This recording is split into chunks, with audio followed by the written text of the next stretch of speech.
Assalamualaikum warahmatullahi wabarakatuh. Kembali lagi ya sama saya di Teknisi Ingkeran. Gimana kabar sobat-sobat semua? Semoga baik-baik saja ya.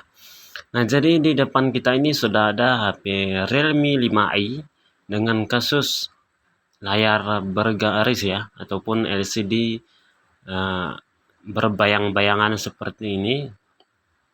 Dan ini jelas diakibatkan karena jatuh ya, ataupun karena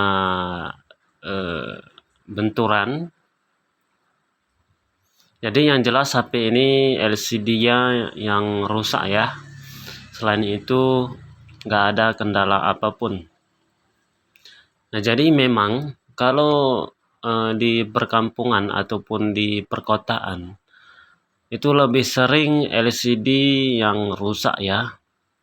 Dimanapun itu lebih sering LCD rusak ketimbang di mesin.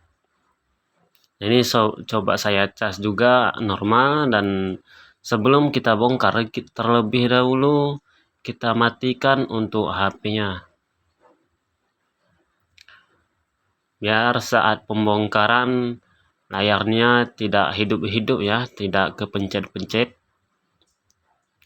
Kadang-kadang kalau fitur HP sekarang ya, kalau disentuh layar juga itu bisa hidup LCD-nya.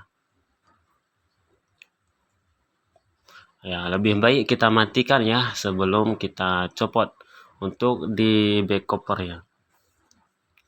Jadi pencopotan seperti biasa, kita buka dulu SIM tray-nya, kita buka back cover-nya dari celah SIM tray ya.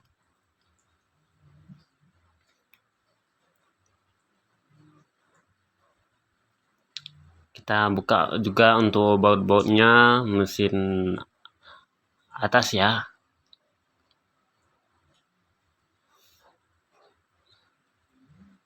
Jadi kalau buat teman-teman yang mau buka servis HP, yang lagi usaha servis HP,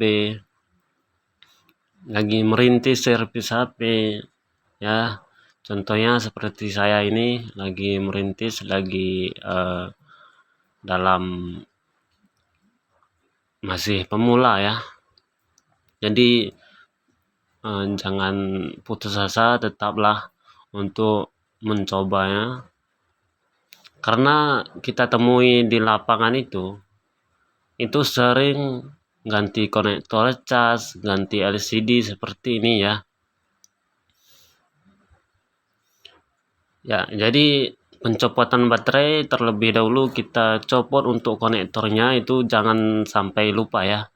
Jadi kalau lupa saat pencopotan bisa-bisa robek untuk di fleksibel baterainya ataupun fleksibel di tombol on off-nya. Sebagian HP memang fleksibel on off itu di atas baterai.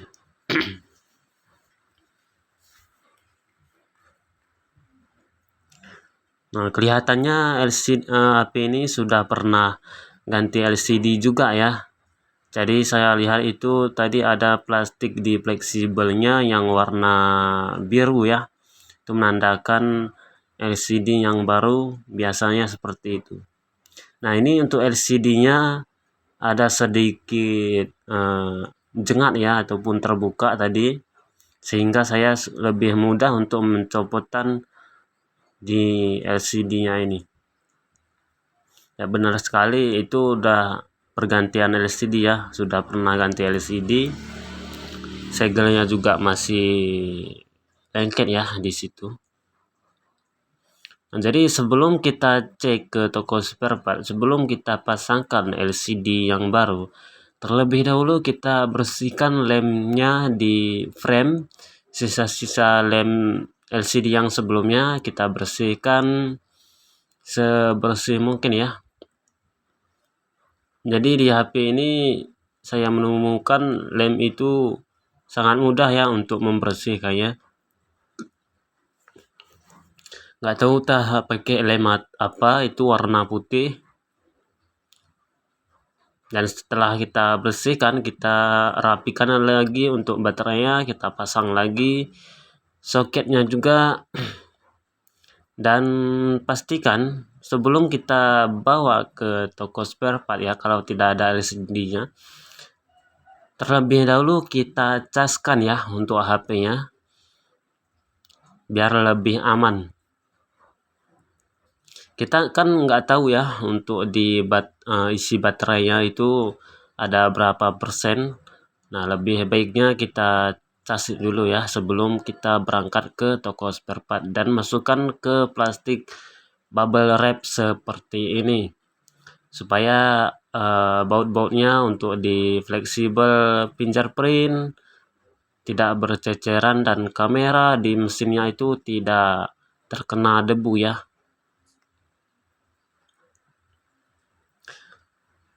Nah, ini saya pergi untuk beli LCD-nya. Dan sekarang ini sudah saya belikan untuk LCD-nya.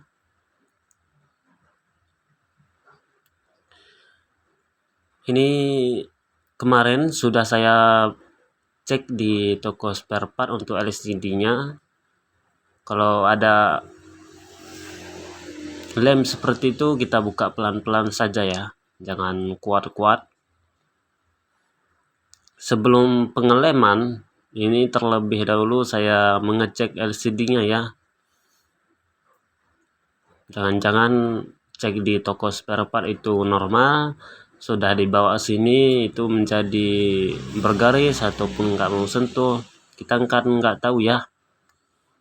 Nah, langkah baiknya kita cek dulu sebelum pemasangan LCD-nya. Pastikan normal semua. Kalau HP-nya terkunci pin atau pola, minta saja ya, tapi jangan otak-atik isi di dalam HP tersebut ya. Itu kan jadi tanggung jawab kita. Data-data customer itu menjadi tanggung jawab kita. Jadi gunanya kita minta pin ataupun sandi itu ialah untuk mengecek LCD-nya tersebut. Cek di coba cek untuk mengetik, coba cek untuk menggeserkan aplikasi ya, itu harus lancar semua. Kalau keadaan terkunci ya kan bagian tertentu saja ya yang bisa kita cek, tidak semuanya. Jadi ini saya pastikan sudah normal dan copot baterainya sebelum kita lem LCD-nya ya.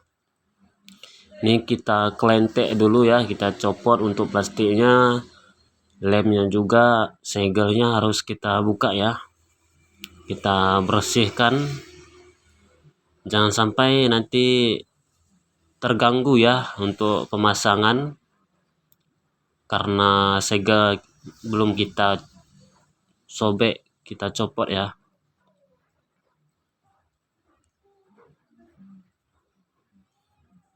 Jadi kalau tidak mencopotnya itu bisa LCD terangkat ya, dikarenakan belum kita copot untuk di segelnya. Dan bagian fleksibel bawah sini kalau ada lemnya kita lem saja ya, lebih bagus. Kalau tidak ada kita tambahkan double tip, kita tarik sedikit ke mana ini, ke atas sini ya, kayak gini. Kira-kira dia tidak menyentuh frame, nggak terhalang frame ya di bawahnya, lalu kita lem. Ya tujuannya saat pemasangan ataupun saat pembongkaran itu tidak terganggu ya untuk di fleksibel di bawahnya. Nanti kebanyakan kerak juga itu bisa merusak fleksibel. Ini dilem keliling dan perhatikan sensor di dekat kamera, jangan sampai terkena lem ya. Ya kalau bisa jauh dari lem ya, dari sensornya itu. Kebanyakan kalau pergantian LCD yang belum pernah diganti ataupun sudah pernah diganti ya sebelumnya, kebanyakan itu presisi dan tidak perlu lagi kita tambahkan karet, tambahkan karet banyak-banyak ya, karena dia kalau sudah presisi jangan kita tambahkan karet ataupun penekan lainnya. Takutnya gara-gara kita tambahkan banyak karet ataupun penjepit lainnya itu bisa bergaris ya, kecuali dia agak sedikit ngangkat baru kita tambahkan, itu pun jangan kuat-kuat ya. Dan setelah itu kita pasang juga untuk di fleksibelnya, kita sambungkan dulu soketnya, lalu kita rapikan fleksibelnya, kita dorong dari bawah ke atas ya seperti tadi. Dan kalau sudah rapi ini kita pasangkan lagi untuk plastik di baterainya, kita pasang juga baterainya.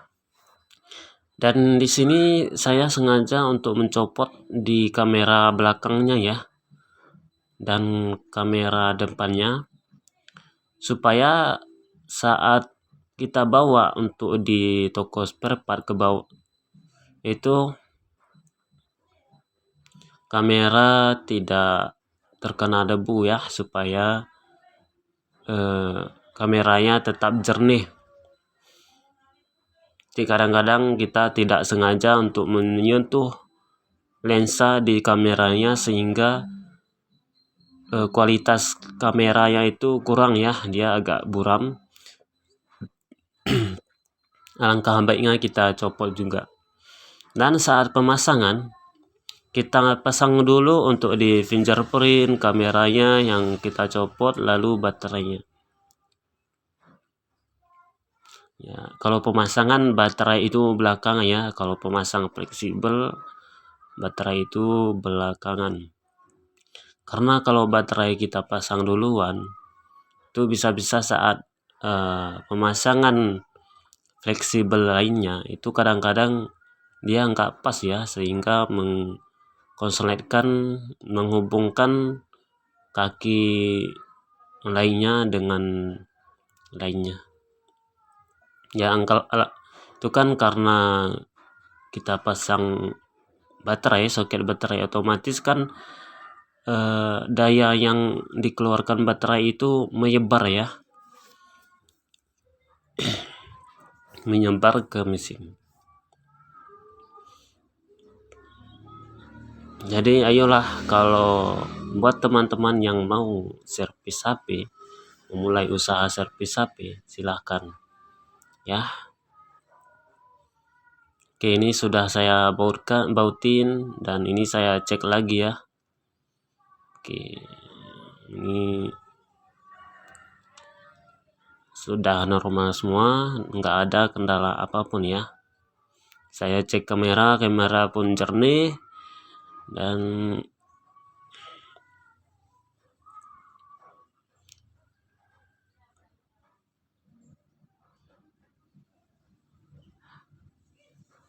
ini saya cek kamera depan, ini tertutup plastik ya, sehingga dia buram akibat tertutup plastik ini. Kalau kita buka plastiknya itu dia jernih.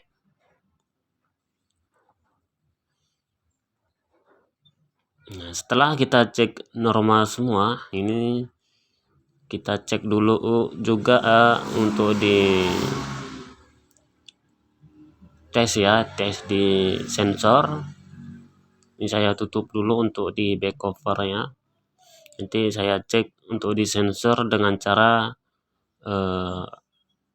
menelpon ya, entah itu menelpon siapapun terserah, yang penting kita cek sensor.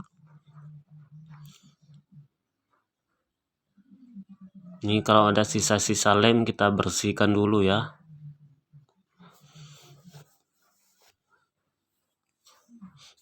Jadi kalau saya di sini untuk pergantian LCD, saya pasangkan ya ke untuk anti gorengnya jika ada. Itu yang saya bilang sama pemilik.